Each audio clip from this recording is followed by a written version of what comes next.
Nah itu loh, makanya ketika Islam ini gerak terus lama-lama ketemu bangsa Nusantara. Nah bangsa Nusantara ketika sampai ke sini orang Islam dari Arab sana, ini ketemu bangsa yang sedang hebat-hebatnya, ketemu bangsa yang lagi kuatnya, punya negara besar namanya Singasari,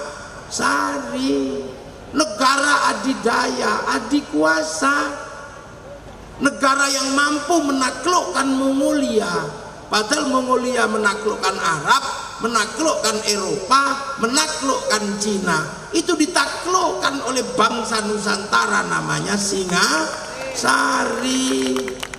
Itu panglima perangnya namanya Ronggolawe. Anak siapa? Anak Arya Wiraraja, orang Madura, yang mengatur strategi perang melawan Mongolia. Orang Madura namanya Arya Wiraraja. Kalian sudah nggak ngerti itu. Makamnya di mana? Kamu sudah nggak ngerti. Madura punya orang hebat yang mengatur bagaimana Singasari melakukan ekspedisi Pamalayu untuk menaklukkan Mongolia. Setelah itu Arya Wiraraja mengatur berdirinya bangsa besar namanya Majapahit. Jadi kingmakernya Majapahit ada di Pulau Madura. Orang Madura nggak ngertinya Sakera. Bahwa di tanah ini bersemayam orang yang mampu menyatukan Nusantara, yang punya kekuasaan sampai Korea Selatan, sampai Madagaskar. Itu yang ngatur semuanya orang Madura, namanya Arya Wiraraja. Anak milenial nggak ngerti. Ini loh, makanya malam hari ini saya mau bongkar semuanya, biar anak-anak muda tidak kehilangan masa lalu, biar tidak menyalahkan siapapun. Bahwa Islam ketemu bangsa ini, ketemu bangsa yang sangat maju, bangsa yang sangat besar, namanya bangsa Majapahit, dan sebelumnya ada bangsa Singasari. Dan orang Madura tidak boleh melupakan yang membuat bangsa sebesar itu, desainernya ada di Pulau Madura, nggak boleh. Maka Madura kapan-kapan harus bikin pesta festival Arya Wiraraja, mesti dibuatkan biar nggak lupa. Iya, memang pusat kekuasaannya ada di Majapahit, di Mojokerto, tapi desainernya ada di Madura. Jadi ada king, ada kingmaker. Itu nggak ngerti anak sekarang mana. Taunya Arya Wiraraja nama terminal di Sumenep, itu aja. Jangan main-main lah. Orang hebat di sini yang membuat bangsa ini disegani oleh seluruh dunia. Mongolia punya kapal yang sanggup mengangkut 1.500 tentara, 500 kuda. Kapal yang paling ditakuti. Sama kapal Kertanegara dihajar karena kapal Singasari sanggup mengangkut 1.500 tentara, 2.500 tentara, 1.500 kuda. Kapal besar. Makanya jangan sekali-sekali kamu dibodohi orang, menganggap bangsa ini bangsa kecil, bangsa tempe. Bangsa ini bangsa besar, apapun dimiliki oleh bangsa ini. Orangnya kecil-kecil tapi orangnya kuat-kuat. Apa yang tidak dimiliki bangsa ini? Mari kita hitung satu-satu. Ya, orang Cina punya kisah cinta namanya Sampai Engtai. Orang Eropa punya kisah cinta Romeo Juliet. Orang Arab punya Kais dan Laila. Orang Nusantara banyak sekali kisah cinta, mulai dari Andi-Andi Lumut, Panji Asmoro Bangun. Banyak sekali, ada Sangkuriang, macam-macam, banyak kita punya. Orang Eropa punya laki-laki kuat namanya Samson. Kita punya Bantung Bondowoso, kita punya Joko Tole, kita punya si Pahit Lidah. Apa yang kurang kuat dari bangsa ini? Sana punya kisah cerita Ibu Tiri yang kejam, punya anak Cinderella. Kita juga punya bawang putih, bawang merah. Apa yang kita punya? Nah, yo. Loh, orang Eropa punya binatang bisa ngomong namanya kura-kura ninja. Kita punya kancil nyuriti timun, lengkap. Peradaban kita dilihat bisa. Alat musiknya orang Arab terbuat dari kulit dan kayu, namanya terbang. Alat musiknya orang Eropa gitar terbuat dari kayu dan tali. Kayu dan tali tinggal motong, kulit dan kayu tinggal motong kambing. Tapi bangsa Nusantara punya alat musik namanya gamelan, terbuat dari logam.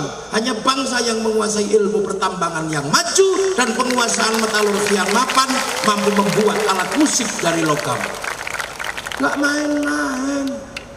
Kita punya senjata yang namanya keris. Sampai hari ini Jerman kalang kabut ketika berbicara keris, karena ujung keris yang lama itu meleleh di suhu 15.000 derajat. Nuklir hanya sanggup mengangkat sampai 6.000 derajat. Lantas nenek moyang kita sanggup mengangkat 15.000 derajat. Api apa? Saya sudah nggak ngerti, saya juga nggak bisa jawab. Saya akhirnya jawab itu dulu logamnya dibawa jin ke neraka, bawa naik lagi. Dan peradaban keris hari ini oleh UNESCO diakui empu terbesar di dunia ada di Pulau Madura. Artinya pulau ini pasti menyimpan sejarah masa lalu yang sangat luar biasa. Makanya jangan lupakan sejarah lalu Madura. Loh, ini fakta yang ada di lapangan. Tanya UNESCO.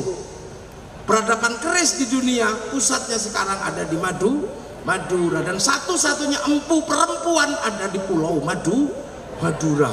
Hah? Saya aja tahu, kamu nggak ngerti. Kamu sibuk pilpres soalnya.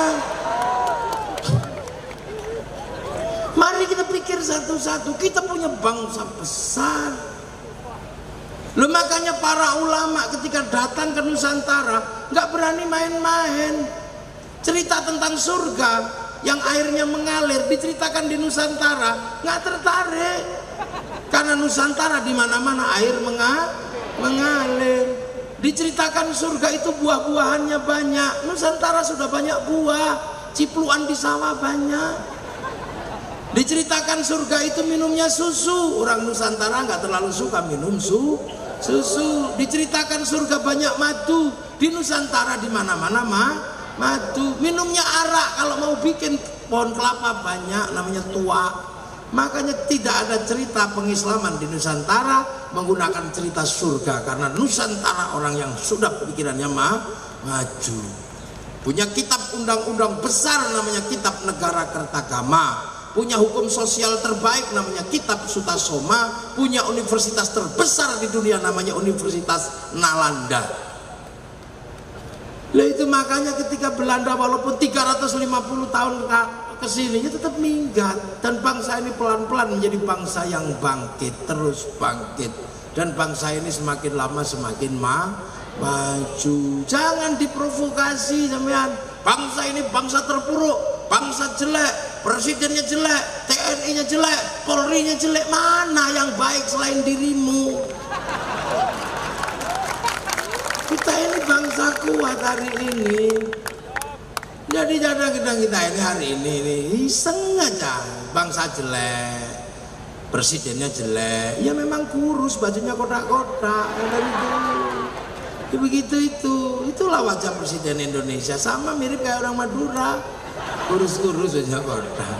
Ya kita terima ketentuan Allah, ya sudah, beliau jadi presiden, ya sudah. Kita punya TNI, ya sudah, alhamdulillah. Ini semua dulu siapa yang bangun?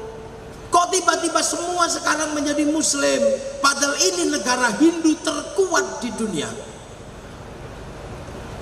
Candi terbesar ada di Nusantara namanya Prambanan, candi Hindu. Candi Buddha terbesar di dunia ada namanya Borobudur. Kok tiba-tiba sekarang menjadi bangsa Muslim terkuat di dunia? Masjid terbesar ada di Indonesia, terbanyak di Indonesia. Orang hafal Quran terbanyak di Indonesia. Orang pergi haji terbanyak di Indonesia. Orang pengajian terbanyak di Indonesia. Kok bisa? Sampai mestinya pakai nalar yang canggih. Kenapa negara Hindu terbesar di dunia tiba-tiba berubah menjadi negara Muslim terbesar di dunia? Apa ini BEM salah BEM?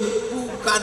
Ini pekerjaan orang-orang yang hebat yang mampu mendesain bangsa baru namanya bangsa Nusantara.